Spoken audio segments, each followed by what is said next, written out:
Welcome everyone. Happy to be here with you, this time remotely, unfortunately, but I'm very happy that we can meet for the third year in a row.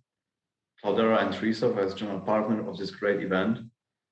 This year, unfortunately, we will not meet face to face, but I hope even without this, we can still feel this bond joining us together as the engineering society here in Poland, willing to talk about big data trends, the big data technology that defines our technical landscape, our work environment, our reality every day. I'm very happy to be here with you this year, finally with Cloudera representative from Poland. So I'm happy to introduce Kamil Pochodaj, who will be providing you great information about the big data trends that redefine edge to AI journey.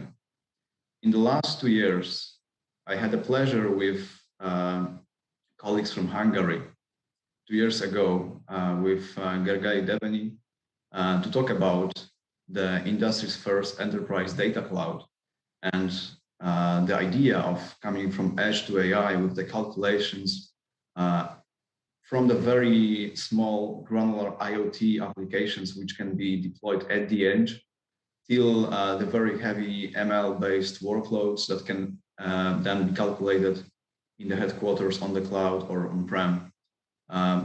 Last year, with Martin Balázs, we talked about how this aspect of streaming changed this whole idea of bringing data from the edge to the heavy workloads of AI. But this year, we would like to step back and take a look from above to actually see what are the main trends that redefine the rules of this journey. So we would like to talk a bit about what's actually driving the technology, the shift in technology in terms of the architectures, but also very specific implementations.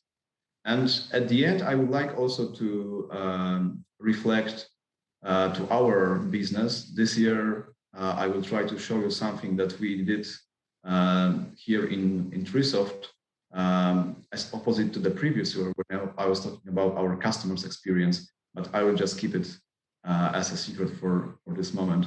So Kamil, happy to introduce you to the audience and over to you.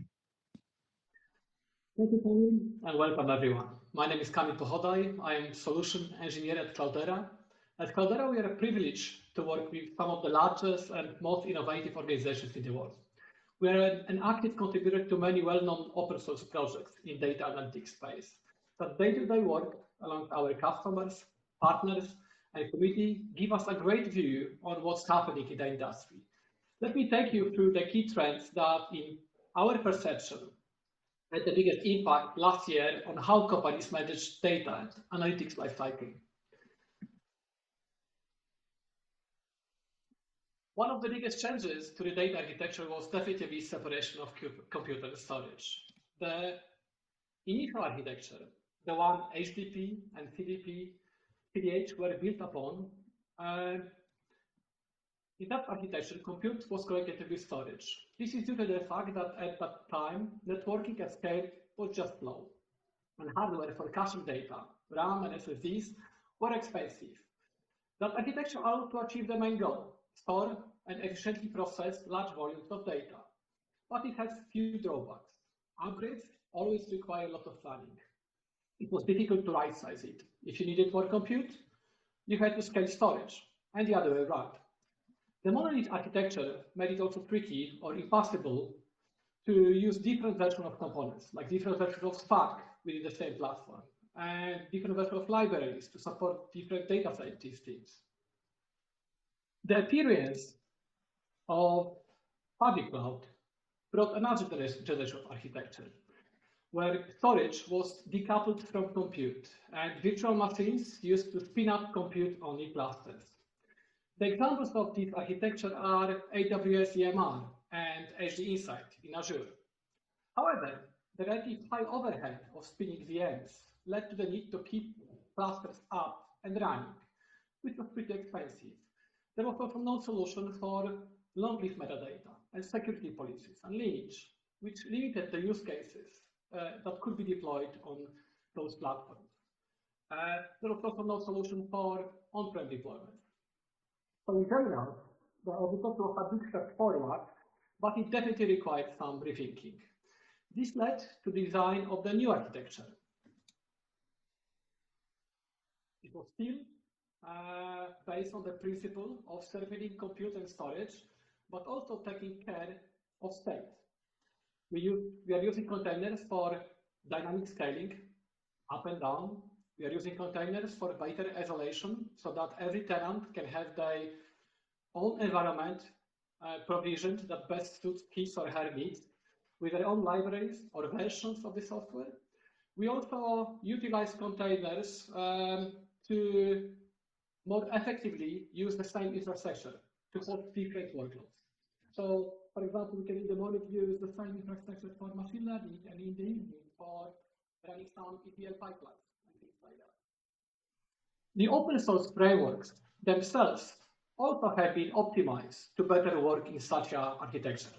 For example, by utilizing RAM and SSDs for caching to provide interactive performance and low latency in that situation with disaggregated compute and storage. In that new setup, the IT needs to set up a new environment by specifying cloud resources such as subnets and VPCs.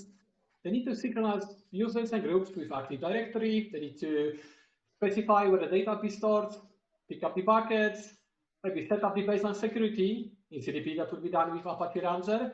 And then, when all of that is done, and it's a one-off activity, we can quickly launch new compute clusters. We can quickly launch new data environments for a new data marts that are separate from the main data warehouse. We can quickly launch environments for streaming that are separate from some low flows like in production and doing some mission critical stuff. Availability of state allows all experiences and clusters, mini clusters, not only to persist data and metadata upon termination, but also to share it with other services and clusters, so that effectively it all looks at one. In the result of this new architecture, in the result of this, the new architecture provides all of the benefits of the old architecture: performance and scale, possibility to run end-to-end processes within one single platform, and having all of the metadata centralized, while getting rid all of the pains associated with the previous two generations, and bringing true agility and cost optimization for end users and IT. All of that wouldn't be possible without improvements in Kubernetes, especially in the context of support for stateful applications. Kubernetes is not new. It's been successfully used in production for many years for stateless applications. What's new is that improved support for stateful processing. And this is where we've seen some great improvements over the last period, over the last year. One of the first domains that realized the benefits coming from Kubernetes is definitely machine learning. Today, most of the open source frameworks like Dust and Ray and TensorFlow support Kubernetes. Kubernetes also and containers are widely used to support running and execution of the end-to-end machine learning lifecycle. What is completely new, and the bit that we are very excited about is are the improvements in running data processing in Kubernetes. So it was possible to run Spark for quite a while on Kubernetes, since version 2.4, but the latest version brought many improvements. For example, possibility to provide support for GPUs and possibility to modify code in the runtime.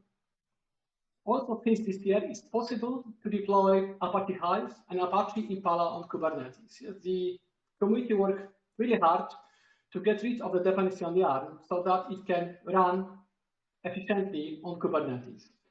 In the result, today, we can quickly deploy a cloud-native, auto-scalable data warehouse or data mart based on open source formats that provides top performance and true scalability at scale, both on premises and in the cloud. Let's not forget about streaming. the community has put huge effort into making the engines ready to run on Kubernetes, so that they can today auto-scale based on throughput, latency, or other metrics, and auto-heal in case of failure of the underlying infrastructure. In the result, we can today run the whole end-to-end process, starting from data ingestion through transformation and querying data using SQL, up to machine learning, both for batch and real-time, on the same set, on the same pool of resources, orchestrated by the same technology, Kubernetes. The next huge trend in the industry was, of course, cloud, and the seek for cloud experience. But what actually is that cloud experience? So it is characterized by three areas. Yes, the first one is agility. Agility that comes from the ease of access to infinite resources. Basically, we can borrow them whenever we need them and give them back when the work is done. Agility also means easy provisioning.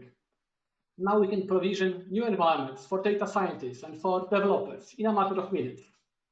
It's also easy, agility also means easy isolation of workloads, so that the work of one team does not affect the work of others or some production workloads. The second characteristic is definitely auto-scalability, possibility to dynamically scale up and down the resources based on some metrics. It also means automated deprovisioning of resources when there is no more work to do. For example, when people go to lunch or finish their work on Friday and they start weekend.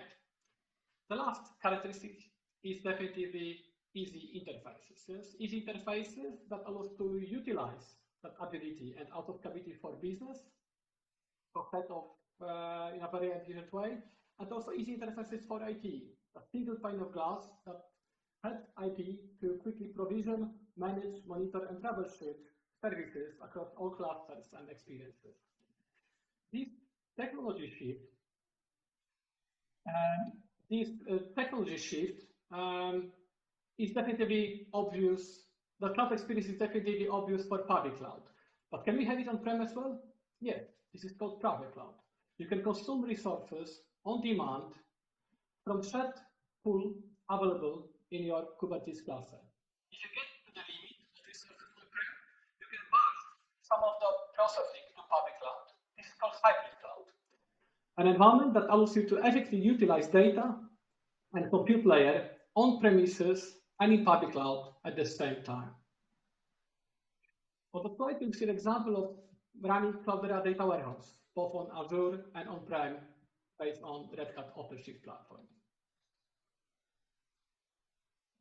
Those technology shifts that we discussed earlier, separation of storage, state, and compute, and using Kubernetes to orchestrate compute processes enabled us to provide a cloud experience everywhere and to operate in a true hybrid and multi-cloud model that ultimately brings most of the benefit for all organizations.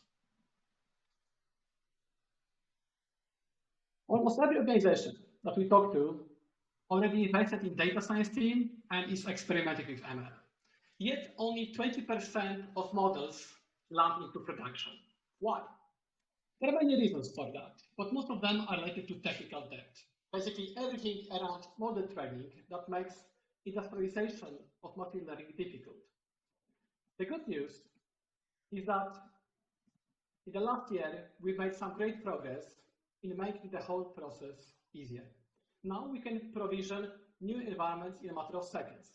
We can do it both in public, cloud, and on-prem. We can share resources, but at the same time, we can provide full isolation and flexibility using for the data sciences, so that they can use any libraries or frameworks and do whatever they want with them. Data scientists also today can truly work in self-service manner. They can use any programming language, they can use any interface, they can install any open source library or framework, they can have access to all data in the data lake and beyond. They can progress through all stages of machine learning process, including deploying models as REST interfaces, monitoring them, redeploying them, exploration, all without the need of support from IT. Yes, and by still meeting the governance requirements of the organization. All of that was possible thanks to the adoption of containers and Kubernetes and evolution of open source frameworks and data science platforms like Cloudera machine learning that simplify the whole process and make it actually usable for data scientists. Now, last but not least, streaming. Yeah. Almost every organization we speak to is implementing real-time processes, or at least planning it. Streaming in isolation, and there's a reason for that. Streaming in isolation adds lots of value. Data has definitely more value when it's created than later, yes? Basically, when you can act on that. But actually, it is a combination of streaming with historical data and machine learning that is a complete game changer and brings a whole new world of possibilities.